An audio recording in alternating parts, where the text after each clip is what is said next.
Maximo, as-tu lu l'article de Stefano Ciaroni sur la variabilité de la pression artérielle?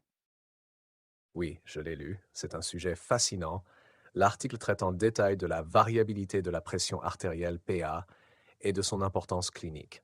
Mais je me demande, est-ce vraiment utile en pratique clinique ou est-ce simplement une curiosité scientifique? Selon Ciaroni, la variabilité de la PA est influencée par de nombreux facteurs intrinsèques et extrinsèques. Il distingue principalement entre la variabilité à court terme et celle à long terme.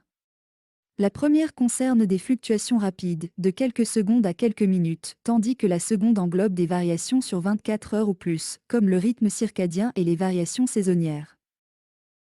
Oui, il mentionne aussi que cette variabilité peut être modifiée dans des conditions pathologiques comme l'hypertension artérielle. La question est de savoir si ces variations ont un impact sur le pronostic cardiovasculaire des patients. Absolument.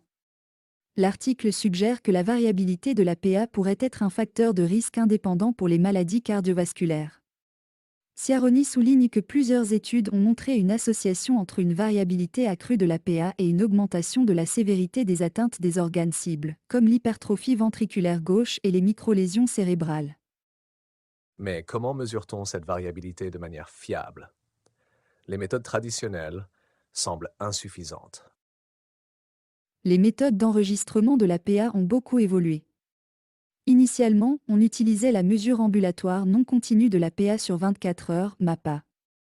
Désormais, des systèmes de photoplétismographie infrarouge permettent un enregistrement continu, battement par battement, de manière non invasive. Ces nouvelles technologies offrent une analyse plus précise, tant temporelle que spectrale, des variations de la PA.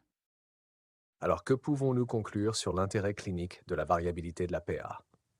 Bien que la variabilité de la PA soit un phénomène physiologique multifactoriel, une variabilité exagérée est associée à des répercussions délétères sur les organes cibles du système cardiovasculaire. Elle doit donc être considérée comme un facteur de risque cardiovasculaire indépendant. Cependant, il manque encore des données précises sur l'impact pronostique et la prise en charge optimale des fluctuations de PA à court terme. Donc en résumé, la variabilité de la PA a un intérêt clinique potentiel, mais des études supplémentaires sont nécessaires pour confirmer son importance et guider la prise en charge thérapeutique. Exactement.